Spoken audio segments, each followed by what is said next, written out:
Terumo Blood and Cell Technologies is a global leader in medical technology, focused on unlocking the healing potential of blood and cells. It's part of the Terumo Corporation, which has been contributing to society through healthcare for more than 100 years.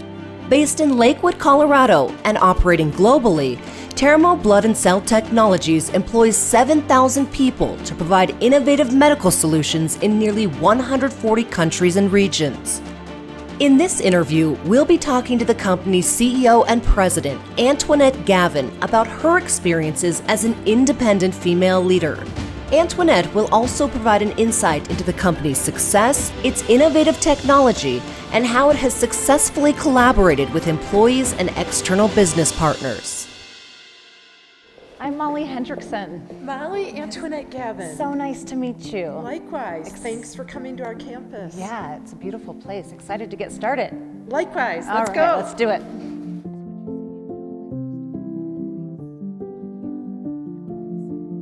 Well, welcome to the set. Thank you. Can you tell me a little bit about what Terumo's mission is? Terumo's mission is to contribute to society through healthcare. It means changing the lives of people day to day through healthcare. And how would you say that ties into your personal journey and kind of where you came from? I was raised in a rural area, and many people around the world are, where you don't have easy access. Healthcare where I grew up was someone had an accident, they got to lay on the couch the next day. But that isn't the way it should be, and it doesn't have to be. And I think of my father's own journey with diabetes that went untreated for many years and resulted in all the complications one might imagine because he didn't have the simple safety net of healthcare. And you're trying to change that. I am trying to change that. For those who maybe aren't familiar with it, explain a little bit about what your company does. We're part of Terumo, which is a 100-plus-year-old Japanese company. The word Terumo comes from the word for thermometer because that was the first invention. So we have humble beginnings from an innovation perspective and have grown to treat people in over 130 countries. Our division, Blood and Cell Technologies, we make the equipment that collects and separates blood and cells.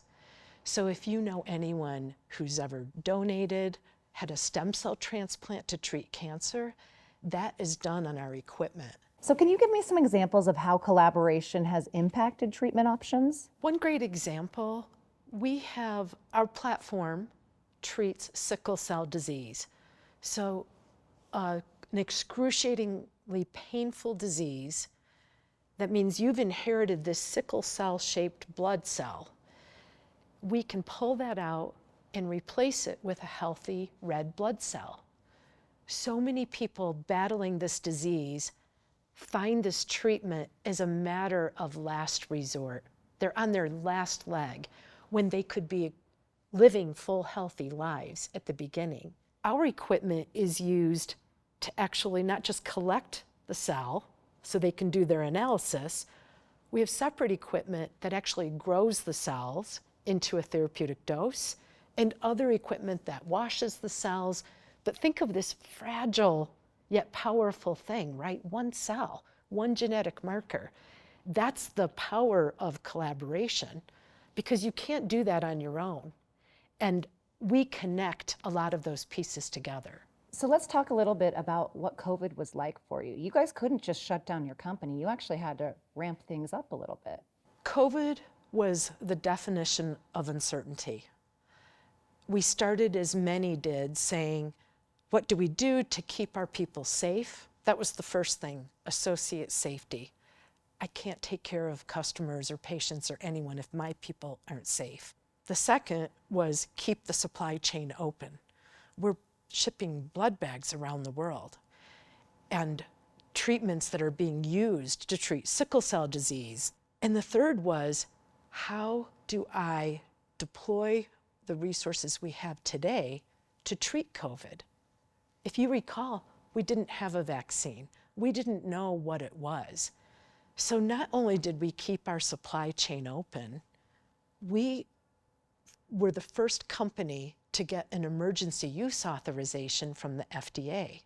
Everyone has to be so tightly aligned strategically that they know what the purpose is, but loosely coupled operationally, so that we're not in their way. And I'll give you a simple example.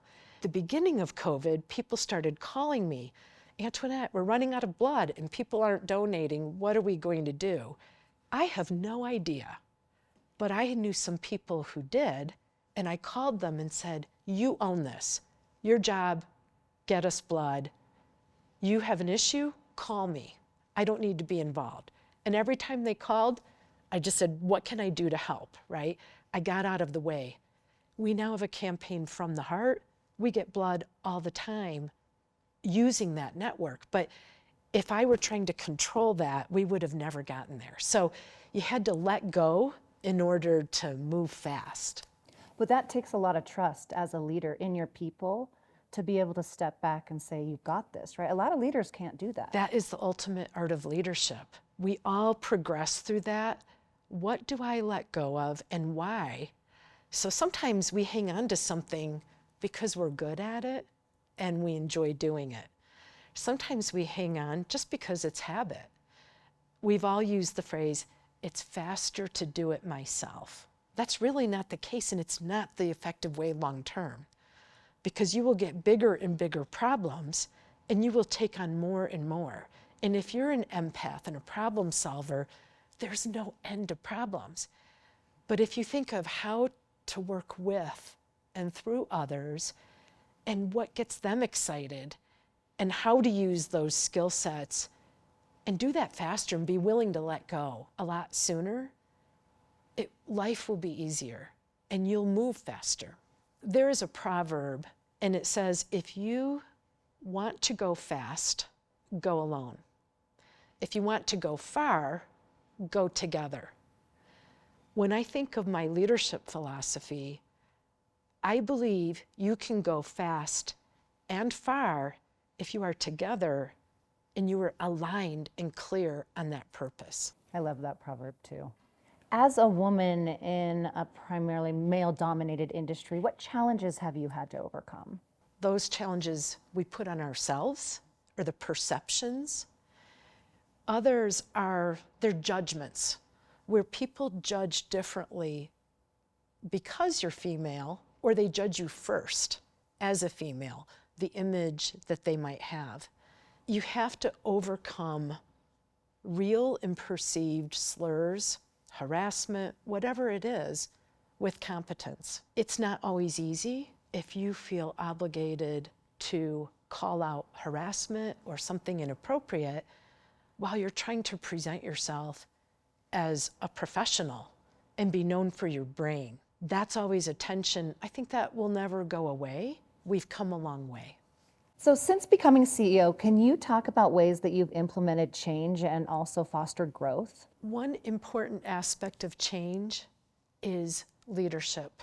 If your leadership is not aligned around your purpose, a common purpose, then you won't be effective. And we spent a tremendous amount of time ensuring our leaders not only share in the vision and help create it, and share in our values and help create it, but they know each other and they trust each other so we can build off of each other's capabilities. It's similar to home. You know if your parents aren't aligned, right? Mom said no, you go ask dad. If you get a different answer, right, you find the wedge. It's the same thing. So we've spent tremendous energy on aligning our objectives and our purpose and continuing to clarify that. These are big concepts. What advice would you have for people maybe looking at this industry and as you move toward the future? I go back to possibilities.